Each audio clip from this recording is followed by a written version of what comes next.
Hello case, welcome to Kayal promo. Today எபிசோட interesting நடக்க போகுதுன்னு பார்த்தீங்கன்னா, இந்த எழிலோட அம்மா வீட்டுக்கு போயிட்டு கயல் வந்து கேட்டுட்டு இருப்பாள்ல, எழில் எங்கே இருக்கான்னு சொல்லிருங்க, ஒழுங்கா மேலே சொல்லிருங்க, நீங்கள் தான் எழில ஒழிச்சு வச்சிருக்கீங்கன்னு சொல்லி கேட்டுட்டு இருக்கும்போது, எழில் ஒன்றும் இங்கே வரலன்னு சொல்லிட்டு அந்த எழில் அம்மா சொல்லிட்டு வெளியே கழுத்து பிடிச்சி வெளியே தள்ளி இருப்பாங்க. அப்போ வந்து எழில் வீட்டில் வேலை பார்க்குற வேலைக்காரி வந்து எழில் சார் உண்மையிலே இங்கே வரலாமான்னு சொன்னோடனே எங்கே போயிருப்பாங்க சொல்லிட்டு ஒரு மாதிரி சேடான ஃபேஸை வச்சுட்டு நேராக வீட்டுக்கு போயிருப்பாங்க. யாருன்னா காமாட்சி அம்மா எழிலும் இது கையெல்லாம் வீட்டுக்கு போயிருப்பாங்க. வீட்டுக்கு போயிட்டோடனே மூர்த்தி, தனம் எல்லாருமே கேட்பாங்க, மூர்த்தி அன்பு எல்லாருமே கேட்பாங்க. வீட்டுக்கும் போகலன்னா எழில் மாப்பிள்ளை எங்கே போயிருப்பான்னு சொல்லிட்டு இந்த மாதிரி மூர்த்தி கேட்டுட்டு இருப்பான். மாமா எங்கே தாங்க போயிருப்பாருன்னு சொல்லிட்டு அன்பு கேட்பான். எனக்கு தெரியலையேடான்னு சொல்லிட்டு இந்த மாதிரி கையில் சொல்லிக்கிட்டு இருப்பான். எங்கே போனார் என்ன ஆனாருமே தெரில. இனிமேல் எங்கள் கையில் எழில் வந்து கோச்சிக்கிட்டு போனாலுமே உடனே என்னை தேடி வந்துருவாரு. இப்போ எங்கே போனார் என்ன ஆனாருமே தெரில, எனக்கு ரொம்ப பயமாக இருக்கு அன்புன்னு சொல்லிட்டு இந்த மாதிரி கையில் சொல்லிக்கிட்டு இருப்பா. அக்கா எதுக்கும் கவலைப்படாதீக்கா, மாமா எப்படியாச்சும் நான் கண்டுபிடிச்சி தரேங்கான்னு சொல்லிட்டு இந்த மாதிரி இவன் வந்து சொல்லிக்கிட்டு இருப்பான். சொல்லிக்கிட்டு இருக்கும்போது இங்கிட்டு வந்து அன்பு இது இவனை காட்டுவாங்க, எழில காட்டுவாங்க. எழில வந்து டாக்டர்லாம் மண்டையில ஸ்கேன் எடுக்கணும் இந்த மாதிரி சொல்லிட்டு இருப்பாங்க. ரொம்ப மண்டையில இதெல்லாம் தலையிலலாம் ரொம்ப அடிபட்டுருக்குன்னு சொல்லிட்டு டாக்டர்லாம் பேசிக்கிட்டு இருப்பாங்க. இவருக்கு உடனே ஸ்கேன் எடுத்து பார்த்துருங்க, எல்லாம் பார்த்துருங்க, கால்லலாம் ரொம்ப ஃப்ராக்சர் ஆயிருக்கு எலும்பு, அந்த மாதிரிலாம் பேசிக்கிட்டு இருப்பாங்க. பேசிட்டு இருக்கும்போது இந்த சைடு வந்து இவங்களை காட்டுவாங்க, யார் பாலுவையும் பாலுவோட அண்ணனையும் காட்டுவாங்க. அவன் பாலுவோட அண்ணன் வந்து இந்த மாதிரி பாலுக்கிட்ட வந்து சொல்லிட்டு இருப்பாட்டி, ஆனந்தி கல்யாணம் நின்று போச்சு தெரியுமான்னு சொன்னோடனே பாலு சொல்லுவான், நீ நீ தான் அந்த கல்யாணத்தை நிப்பாட்டினியான்னு சொல்லிட்டு ஒரு மாதிரி ஷாக்கிங்காக ஃபேஸ் வச்சுட்டு பார்த்துட்டு இருப்பான். நான் என்னடா பண்ணேன், நானும் கல்யாணத்தை ஒன்று நிப்பாட்டலடா சொல்லிட்டு இந்த மாதிரி பாலுகிட்ட வந்து பாலோட பிரதர் சொல்லிட்டு இருப்பான். சொல்லிட்டு இருக்கும் எல்லாமே எனக்கு தனம் தான் சொன்னாங்க இந்த மாதிரி சொல்லிட்டு இருப்பான். இந்த வீடியோ ஃபுல்லாக பாருங்க, என்ன நடக்க போகுது என்னென்ன டீட்டெயிலாக எக்ஸ்பிளைன் பண்ணுறேன். நம்ம சேனலுக்கு நீங்கள் புதுசாக வந்துருந்தீங்கன்னா நம்ம சேனல் மறக்காம சப்ஸ்கிரைப் பண்ணி வச்சுக்கோங்க, மறக்காம பெல் ஐக்கானை கிளிக் பண்ணி வச்சுக்கோங்க. அப்போ நாங்கள் போகிற வீடியோஸ் எல்லாமே உங்களுக்கு உடனே வரும். வாங்க வீடியோ போகலாம். இந்த மாதிரி பாலுட்ட வந்து பாலோட அண்ணன் சொல்லும்போது பாலு சொல்லுவான், என்ன சொல்றீங்க எனக்கு ஒன்றும் புரியல என்னன்னு சொல்லும்போது நடந்த எல்லாத்தையும் வந்து தனம் வந்து சொல்லியிருப்பால, அதை வந்து எல்லாத்தையும் வந்து பாலுட்ட சொன்னோன்னே பாலு வந்து இவ்வளோ கேடுகட்டான அந்த இவன் கௌஷிக்கு எப்படி இருந்திருக்கான் பார்த்தீங்களாங்க, நான் மட்டும் அண்ணன் அந்த இடத்துல இருந்ததுன்னா கௌஷிக் வந்து சும்மா விட மாட்டேன்னு சொல்லும்போது, எது எப்படியோ ஆனந்தி கல்யாணம் நடக்கல பத்தியா, கடவுள் என்ன நினைக்கிறாரு யாருக்கு தெரியும், கடவுள் என்னமோ உனக்கும் ஆனந்திக்கு தான் சேர்த்து வைக்க நினைக்கிறாருன்னு நினைக்கிறேன்டா, அதனாலதான் வந்து ஆனந்தி கல்யாணத்தை வந்து கடவுளே நிப்பாட்டிட்டாருன்னு சொல்லிட்டு இந்த மாதிரி சொல்லிக்கிட்டு இருப்பாங்க. என்னமோ போங்கண்ணா, நீங்க நிப்பாட்டலன்னா அதுல வந்து சந்தோஷம் தான் சொல்லிட்டு, அது மட்டும் இல்லடா கயல் ஃபேமிலிக்கு எல்லாரும் நீங்க ரெண்டும் லவ் பண்ற எல்லாமே தெரிஞ்சிருச்சுடான்னு சொன்னோன்னே, என்னென்ன சொல்றீங்கன்னு சொல்லிட்டு, ஆமா அது மட்டும் இல்லாம நீ வந்து இடையில வந்து ஒரு ஒருத்த வந்து உன்ட்டு பிரச்சனை பண்ணிட்டே இருப்பான்ல, அவன் வேற யாரும் இல்லை, ஆமா யாருன்னு அதுன்னு சொல்லும்போது, ஆனந்தியோட மாமாடா, அது கயல் இருக்கால, கயல் ஆனந்தியோட அக்கா, கயலோட ஹஸ்பண்ட் தான் அவன்னு சொன்னோடனே ரொம்ப ஷாக் ஆயிடுவான். என்னென்ன சொல்றீங்கன்னு சொல்லிட்டு ஷாக் ஆயிடுவான். ஆமாடா இப்போ வேற ஏதோ பிரச்சனையில வந்து அவன் வேற கோச்சிக்கிட்டு வெளியே போயிட்டானா, எங்க போனா என்னன்னு கூட தெரியல அப்படின்னு சொல்லிட்டு எல்லாரும் தேடிக்கிட்டு இருக்காங்க எழில அப்படின்னு சொன்னோடனே, என்னென்ன சொல்றீங்க, அவன் மட்டும் அவன் அந்த வீட்டுக்கார சொந்தக்காரன்னா என்னையும் ஆனந்தையும் சேர விட மாட்டான்னு சொல்லும்போது, அவன் யார் என்ன நினைக்கிறான் அது முக்கியம் இல்ல. நாம கடவுள நினைக்கிறது தான் முக்கியம். பாத்தியா இல்லையா, ஆனந்தி கல்யாணத்த நிப்பாட்டுன மாரி உன்னையும் ஆனந்தையும் சேர்த்து வச்சுருவாருடா கடவுள். நம்ம கடவுள நம்புவோம்டா சொல்லிட்டு இந்த மாரி பாலுவோட அண்ணன் பாலுவோட சொல்லிட்டு இருக்கும்போது, இங்கிட்ட வந்து தர்மலிங்க பெரியப்பா நேரா வீட்டுக்கு வராரு. அப்படின்னா வந்துட்டு ஆனந்தி உனக்கு என்னமோ சாரிம்மா மன்னிச்சிருமான்னு சொல்லிட்டு பாப்பாட்ட வந்து உனக்கு எதுவும் ஆள் இல்லம்மான்னு சொல்லிட்டு இந்த மாரி பேசிட்டு இருக்கும்போது, மூர்த்தி சொல்லுவான், எதா இருந்தாலும் உள்ள வந்து பேசுங்க மாமான்னு சொல்லிட்டு வந்து சேர்ல உட்காருங்க மாமான்னு சொல்லிட்டு இந்த மாரி உட்காந்து பேசிட்டு இருக்காங்க. அது மட்டும் இல்லாம கையல் சொல்லுவா, இந்த மாரி எங்க போனாரு என்ன ஆனாருன்னு தெரியல, எழில காணோம் மாமான்னு சொல்லிட்டு இந்த மாதிரி பேசிட்டு இருக்கும்போது, பெரியப்பான்னு சொல்லிட்டு அதோட என்ன என்ன சொல்ற கையல் மாப்பிள்ளை எங்க போனாரு சொன்னீங்க தெரியல பெரியப்பான்னு சொல்லிட்டு இந்த மாதிரி பேசிட்டு இருக்கும்போது, அதோட தர்மலிங்கத்தோட ஒய்ஃப் அது வந்து ரொம்ப சந்தோஷப்படுறாங்க. என்னங்க இது ஒரு நூறு காணாம போயிட்டே இருக்குது, இந்த குடும்பம் என்ன எப்படி இருக்கு, ஃபர்ஸ்ட் இந்த மூர்த்தி பையன் காணாம போனா, ரெண்டாவது இந்த ஆனந்தியை கடத்திட்டு போனாங்க, இப்போ வந்து எழில், இது என்ன கயல் குடும்பம் என்ன குடும்பம் தான் தெரியல, ஒருத்தனா காணாம போயிட்டே இருக்காங்க, எது எப்படியோ எனக்கு சந்தோஷமா இருக்கேன் இல்லையான்னு சொல்லிட்டு ரொம்ப சிரிச்சுக்கிட்டு இருப்பாங்க. எப்படின்னா தர்மலிங்கத்தோட ஒய்ஃபு.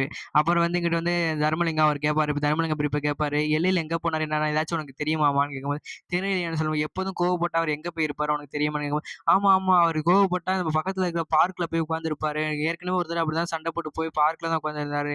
நாங்க போய் சமாதானப்படுத்தி கூட்டிட்டு வந்தோம். இப்போ கூட அந்த பார்க்ல உட்காந்துருக்க வாய்ப்பு இருக்குன்னு சொல்லிட்டு, சரி நான் போய் பார்த்துட்டு வரேன்னு சொல்லிட்டு கயல் போவா. மூர்த்தி சொல்லுவான், நானும் வரவான்னு கேட்பான். இல்ல வேணாம் மூர்த்தி, நானே போய் கூட்டிட்டு வரேன்னு சொல்லிட்டு இந்த மாதிரி கயல் வந்து ஸ்கூட்டி எடுத்துட்டு போவா. ஸ்கூட்டி எடுத்துட்டு பார்க்ல போய் உட்காந்து இந்த மாதிரி பார்க்ல வந்து தேடிக்கிட்டு இருப்பா. ஒரு தான் தேடிக்கிட்டு இருப்பா. பார்த்தா ஒருத்தன் வந்து எழில் மாதிரியே இருக்குது பார்த்துட்டு, எழில்னு கத்திட்டு பின்னாடியே போய் பார்த்தா அது எழில இருக்காது, வேற ஒருத்தனா இருக்கும். பார்த்துட்டு வந்து ஒரு மாதிரியே தர்ம சங்கடமா ஆளாயிருவா. எழில் எங்க தான் போனாலும் தெரியலன்னு சொல்லிட்டு அங்க ஒரு பெஞ்ச் இருக்கும். அந்த பெஞ்சில் உட்காந்து அழுதுகிட்டு உட்காந்துருப்பா. அதோட இந்த பார்க்ல வாட்ச்மேன் இருப்பாங்கல்ல, அந்த வாட்ச்மேன் பார்த்துட்டு வந்து கையில் என்னமோ இங்க உட்காந்து அழுதுகிட்டு இருக்கமான்னு கேட்கும்போது, ஒன்றும் இல்லைண்ணே, என்னோட ஹஸ்பண்டை காணோம், எனக்கு ஹஸ்பண்டுக்கு லைட்டாக ஒரு சின்ன சண்டை, அதில் வந்து கோச்சிக்கிட்டு வந்துட்டாரு, எப்போதும் வந்துருவாரு, இப்போ வந்து ரொம்ப நேரம் ஆயுமே அவரை காணோம்னு சொன்னோன்னே, இது எழில் தம்பி தானே சொல்ற நீ, ஆமா நான் எழில் பாத்தீங்களா கேட்கும்போது, நேத்து கூட பார்த்தோமா, நேத்து இப்படிதான் கிராஸ் பண்ணி ரொம்ப கோவமா போயிட்டு இருந்தாரு, நான் வந்து பார்த்து கூப்பிட்டு பேசலாம் தான் பார்த்தேன், அவர் ரொம்ப கோவமா கிராஸ் பண்ணி போனதுனால நான் கூப்பிட்டு பேசலாமா, ரொம்ப கோவத்துல போனாருமா அவரு அப்படின்னு சொல்லி, எங்கிட்டு நான் போனாரு தெரியுமான்னு கேட்கும்போது, இந்த சைடு தாம்மா போனாரு. நல்லா பாருங்களேன். இந்த சைடு போய் ரைட் எடுத்தாருன்னு சொன்னோனயே, சரி தேங்க்யூண்ணான்னு சொல்லிட்டு இந்த மாரி கயல் வந்து பைக் எடுத்து நேரா போறா. நேரா போய் ரைட் எடுத்து, லெஃப்ட் எடுத்து போயிட்டுருக்கா. போயிட்டுருக்கும்போது யோசிக்கிறா. இங்க தான் கண்டிப்பா இருக்கணும்னு சொல்லிட்டு வேண்டிக்கிட்டே போயிட்டுருக்கா. போயிட்டுருக்கும்போது இங்கிட்டு வந்து இவன காட்ட ஆரம்பிச்சுடுறாங்க. யாருன்னா, எழில காட்ட ஆரம்பிச்சுடுறாங்க. ஸ்கேனர் ரிப்போர்ட் எல்லா ரிப்போர்ட்டும் வந்துடுது. டாக்டர் வந்து ரொம்ப ட்ரீட்மெண்ட் ஹெவியா பண்ணிக்கிட்டு இருக்காங்க. பண்ணிட்டு இருக்கும்போது இந்த மாரி அன்பும், மூர்த்தியும் ஒரு பக்கம் தேடிட்டு இருக்காய்ங்க. அப்படின்னா கையில வந்து இந்த மாரி ஃபோன் அடிச்சு சொல்றா. "டேய் இந்த இந்த மாரி தெருவுல தான் எழில் வந்து மிஸ் ஆயிருக்கான். எழில காணோம்னு சொல்லிட்டு எழில வந்து இந்த தெருல தான் எங்கேயோ ஒளிஞ்சிருக்காரு. இங்க தான் எங்கேயோ இருப்பாருன்னு" சொல்லிட்டு இந்த மாரி சொன்னோனயே, சரின்னு சொல்லிட்டு தேட ஆரம்பிக்கிறாங்க. அன்பும், மூர்த்தியும் தேட ஆரம்பிக்கிறாங்க. தேடிட்டு இருக்கும்போது அன்பு வந்து இந்த மாரி போலீஸ்ட்டயே இந்த மாரி சொல்றான். ஹையர் ஆஃபீசர்ட்ட சொல்றான். இந்த மாரி எங்க மாமா வந்து மிஸ் ஆயிட்டாரு சார். மிஸ்ஸிங் ஆயிட்டாரு. எங்க மாமா ஃபோட்டோ அனுப்பிச்சு விடுறேன். நம்ம போலீஸ் ஃபோர்ஸ் எல்லாரையும் சொல்லி தேட சொல்லுங்கன்னு சொன்னோனே, ஓகே அன்பு. என்ன அன்பு உங்க ஃபேமிலில ஒருத்தங்களா காணாம போயிட்டே இருக்காருன்னு சொல்லிட்டு இந்த மாரி போலீஸ் கேட்டோனே, தெரியல சார். நாங்க என்ன பாவம் பண்ணோம்னு தெரியல சார். எங்களுக்கு மட்டும் கடவுள் ஏன் இப்படி சோதிக்கிறான்னு தெரியலன்னு சொல்லிட்டு, சரி அன்பு கவலைப்படாதீங்க. உங்க மாமாவ கண்டுபிடிச்சிடலாம்னு சொல்லிட்டு இந்த மாரி போலீஸ் ஃபோர்ஸ வச்சு தேடிக்கிட்டு இருக்காங்க. தேடிட்டு இருக்கும்போது போலீஸ்க்கு வந்து ஒரு தகவல் கிடைக்குது. இந்த மாரி வந்து ஹாஸ்பிட்டல்ல வந்து இந்த ஆள் நாங்க பார்த்தோம் சார்ன்னு சொல்லிட்டு இந்த நியூஸ்க்கு வந்தோனே, இந்த நியூஸ வந்து ஃபார்வர்ட் பண்ணி விடுறாங்க. அதோட வந்து ஹையர் ஆஃபீசர் வந்து அன்புக்கு கால் பண்ணி இந்த மாதிரி ஹாஸ்பிட்டல்ல வந்து ஒருத்தர் இருக்காரு. அவர் வந்து எழில்னு எல்லாரும் சொல்றாங்க. போய் பார்த்துட்டு வந்துருமா அன்புன்னு சொல்லும்போது, ஓகே சார்ன்னு சொல்லிட்டு மூர்த்தி வந்து கூட்டிட்டு போல. அன்பும் அந்த போலீஸ் ஆஃபீசர் மட்டும் போறாங்க. போய் வந்து பார்க்கும்போது பார்த்து ஷாக் ஆயிடுறாங்க. இது எழில் தான். அதோட வந்து மூர்த்திக்கு கால் பண்ணி சொல்றாங்க. இந்த விஷயத்த வந்து அக்காட்ட சொன்னா அக்கா தாங்க மாட்டான்னு சொல்லிட்டு அன்பு என்ன பண்றான்னா, அந்த மாதிரி கால் பண்ணி மூர்த்திட்ட சொன்னோனே மூர்த்தி வந்துடுறான். மூர்த்தி வந்துட்டு என்னடா அன்பு கால் பண்ணேன்னு சொல்லும்போது, கொஞ்சம் நீ போய் பாருன்னு சொல்லும்போது எழில் வந்து ரொம்ப சீரியஸா இருக்கிறத பார்த்துட்டு, எழில் மாப்பிள்ளைக்கு என்னடா ஆச்சுன்னு கேட்கும்போது, தெரியலங்க மாமா வந்து யாரோ அடிச்சு போட்டுருந்தாங்களாம். யாரோ ஒரு ஸ்ட்ரேஞ்சர் தான் வந்து அட்மிட் பண்ணிட்டு போயிருக்காங்க. அவங்க மட்டும் சரியான நேரத்துக்கு போகலன்னா மாப்பிள்ளை உயிருக்கு ஆபத்து. டாக்டர் சொன்னாரு. சரியான நேரத்துல வந்து அட்மிட் பண்ணனால தான் இப்ப எங்களால காப்பாத்த முடிஞ்சுச்சு. இல்லாட்டா உயிருக்கு ஆபத்தாயிருக்கும்னு சொல்லிட்டு இந்த மாரி சொன்னாங்கன்னு சொன்னோனே, சரிடா இந்த விஷயத்த நம்ம கையல்ட்ட எப்படி சொல்றதுன்னு சொல்லும்போது, அதான் நான் உங்கள்ட்ட நான் இன்ஃபார்ம் பண்ணேன். கையல் அக்காலாம் தாங்க மாட்டாங்கன்னு சொன்னோனே, இத நம்ம மறைக்கவே முடியாதுடா. கையில ஒரு பக்கம் தேடிக்கிட்டு இருக்காடா. நம்ம கையல்ட்ட சொல்லி தான் ஆகணும்னு சொல்லிட்டு மூர்த்தி சொல்லுவான். வேற என்னென்ன பண்ண முடியும்?